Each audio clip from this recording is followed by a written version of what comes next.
Good morning, student. Today we learn 2.4 upon Westminster Bridge.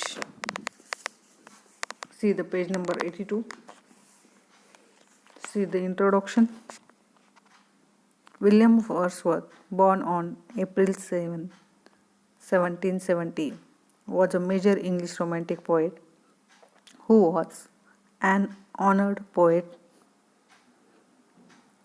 laureate of the United Kingdom in the court of the Queen Victoria from the 1843 until his death on 23 April 1853. In the literature of English, there is a famous writer William Wordsworth, who born on April 7, 1770. William Wordsworth हे साहित्य क्षेत्रातील English साहित्य क्षेत्रातील खूप नावाजलेले कवी होते आणि त्यांचा जन्म 7 एप्रिल 1970 रोजी major English romantic poet who was honoured poet literature of the United Kingdom in the court of the queen Victoria from the 1843 until his death on 23 April 1850. आणि ते रोमॅन्टिक पोएट म्हणून ओळखले जायचे. United Kingdom of the court of the queen विक्टोरियाच्या काळामध्ये 1843 ते त्यांच्या death 23 April 1950 पर्यंत त्यांचा हा रोमॅन्टिक पोएटचा कालखंड आहे. He is a leading English nature poet आणि ते एक आघाडीचे पोएट होते. लिडिंग नेचर पोएट, निसर्ग कवी म्हणून त्यांची ओळख होती. His collection of poetry lyrical बालाड is consider as the central work of the romantic literary theory. आणि त्यांचं पोएमचं कलेक्शन जे होतं, पोएट्रीचं कलेक्शन जे होतं लिरिकल बालाड मीन्स पोवाडा, is consider as the central work of the romantic literary theory. The poem upon Westminster beach is one of the best example of the romantic poems. आणि upon Westminster bridge ही एक खूप best poem आहे, example of romantic poem, आणि ते एक romantic पोएमचं उदाहरण आहे. Upon Westminster beach a Petrarch sonnet in which William Wordsworth described the beauty of the bridge as seen at dawn from the Westminster Bridge. And upon Westminster Bridge, a Petrarch sonnet means a sonnet consists of an octave with the pattern A B B A A B B A. Octave means 8-line poem. Describe the beauty of the bridge as seen at the dawn from the Westminster Bridge, London. आणि Westminster bridge London ची जी पहाट आहे ती पहाट ज्या ब्रिजवरून लेखक पाहतोय आणि पाहिल्यानंतर तिचं नयनरम्य वर्णन लेखकाने या कवितेमध्ये केलेलं आहे. The then world had a still experience the Industrial Revolution. The poet was enthralled by the panoramic landscape, beauty, calm and quiet nature before him. आणि लेखक मंत्रमुग्ध होऊन गेलाय त्या ब्रिजवरून. लेखक तो देखावा पाहतोय, ते दृश्य पाहतोय. ब्युटी, सौंदर्य, काम, quiet nature before him.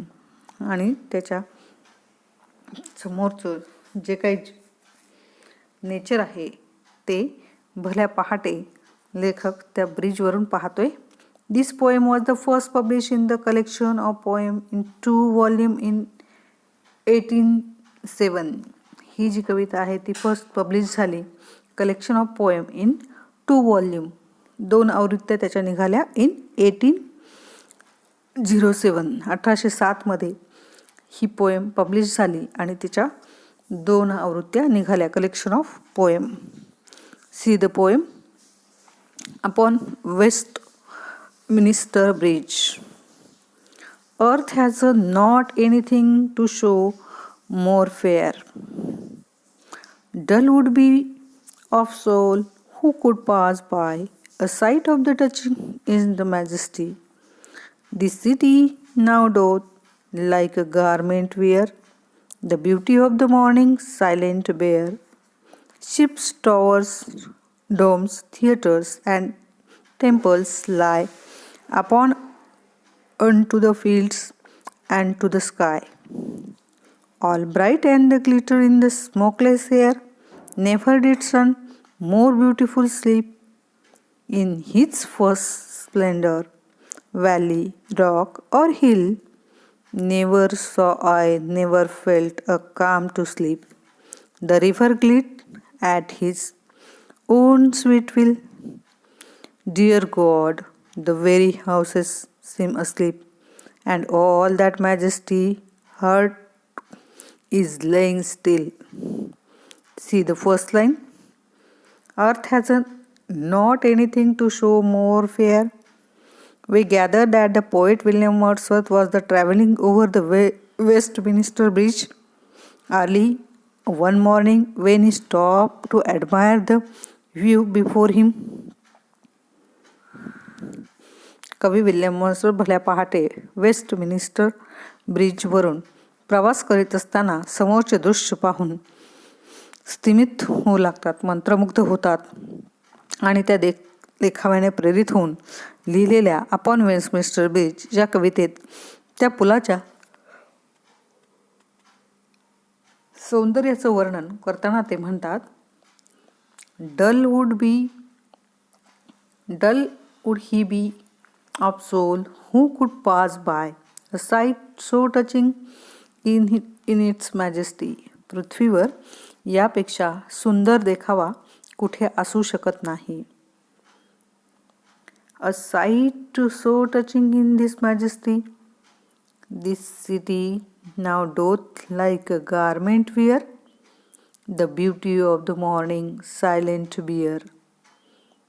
Ships, towers, dome, theater and temples, the upon unto the fields and to the sky. आणि लेखक पुढे म्हणतात की या पृथ्वीवर यापेक्षा सुंदर देखावा असू शकत नाही. केवळ एखादा अरसिक मनुष्यच अशा भव्य नजाऱ्याकडे दुर्लक्ष करून निघून जाईल असं काही होऊ शकत नाही. म्हणजे अरसिक माणूस जो असेल कदाचित तो त्याचं लक्ष या सुंदर देखाव्याकडे जाणार नाही. म्हणजेच लेखक म्हणतात की केवळ एखादा अरसिक मनुष्यच अशा भव्य नजराण्याकडे दुर्लक्ष करून निघून जाईल. All bright and glittering in the smokeless air. Never did sun more beautiful sleep. In his first splendor, valley, rock or hill, never I saw I never felt a calm to sleep. So sleep. तेव्हा लेखक म्हणतात की अद्याप जागे London शहर जे आहे तर ते एकदम शांत आहे. अद्याप जास्त लोक कोणी जागे झालेले नाहीत आणि सकाळच्या स्वच्छ निर्मळ वातावरणामध्ये ते जसे चमकत आहेत जणू काही संपूर्ण शहराने पहाटेच्या सौंदर्याचे वस्त्र ल्यालेले आहे. The river glid at his own sweet will. Dear God, the very houses seem asleep, and all that mighty heart is lying still. Mighty heart means refers collectively to the hearts of all the people of London city. लेखक कोणाला उल्लेख म्हटलाय किंवा लेखकाने कशाचा उल्लेख केलाय की सूर्योदयाच्या शांत प्रहरी हवेत प्रदूषण नसल्याने जहाजे, मनोरे, घुमट, मंदिरे आणि चित्रपटगृहे यासारख्या मानवनिर्मित गोष्टी देखील दूरपर्यंत लख्ख चमकताना दिसत आहेत. डोंगरदऱ्यातून उगवणाऱ्या सूर्याचे तेजस्वी रूपाचे वर्णन करताना कवी म्हणतायत की इतके विलोभनीय दृश्य त्यांनी यापूर्वी कधीही पाहिलेले नव्हते, किंवा इतकी सुखावणारी नीरव शांतता कधीच त्यांनी अनुभवलेली नव्हती. पुलाखालून थेम्स नदी संथपणे तिच्या लईमध्ये वाहत आहे आणि अजून निद्राधीन असणाऱ्या घराघरातील लोक सुखेवेन शांत चित्ताने साखर झोप अनुभवत आहेत. सीम अस्लीप, साखर झोप. Dear God, the very houses seem asleep. म्हणजे खूप सारे घरं असे आहेत की जिथं जे साखर झोपेत अजून शांतपणे झोपलेले आहेत. And all the mighty heart is lying still. आणि साखर झोप काय करत आहेत? अनुभवत आहेत. See, the garment is compared with beautiful morning. The morning looks beautiful because everything, whether man-made like sheep and building or natural like valleys, rock and hill, are all bathed in the sunshine and the silent and the pure morning air. That is why the morning looks beautiful. Gives the meaning. Girth means it moves smoothly along in the context. See the poem. Very nice poem written by William Wordsworth.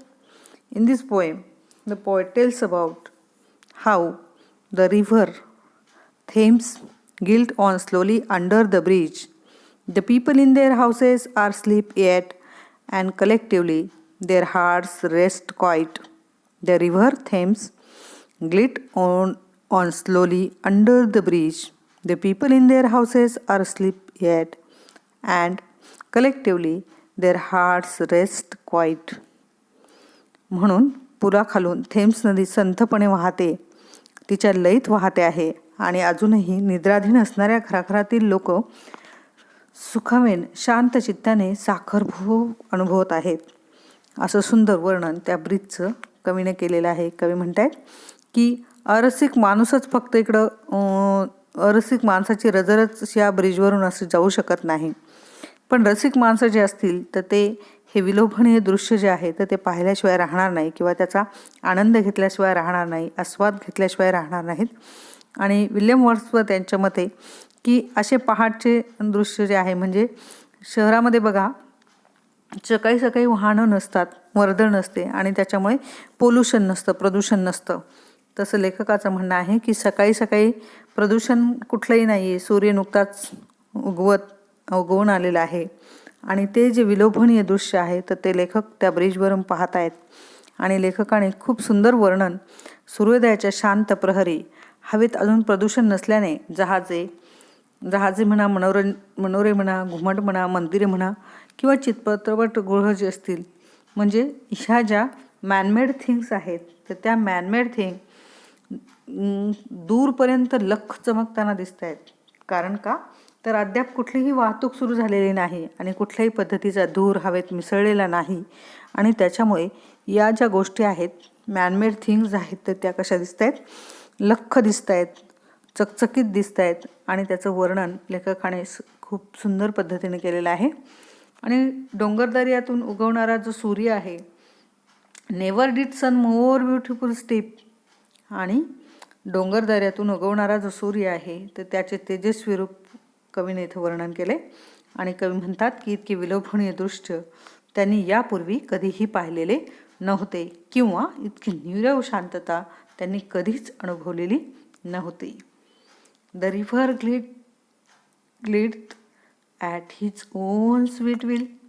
Dear God, the houses seem asleep, and all that mighty hearts is laying still. आणि कवीने इतकं सुंदर वर्णन त्या Thames नदी संथपणे तिथून वाहते आणि ती वाहत असताना त्याचं जे विलोभनीय दृश्य आहे ते विलोभनीय दृश्य लेखकाने त्याच्या डोळ्यामध्ये टिपले. आणि लेखक म्हणतायत की अजूनही निद्राधीन असणारी लोक आहेत घराघरामध्ये आणि ते सुखाने शांततेने साखर झोपेत झोपलेले आहेत. आणि साखर झोपेचा काय करतायत, आनंद घेत आहेत, अनुभव घेत आहेत.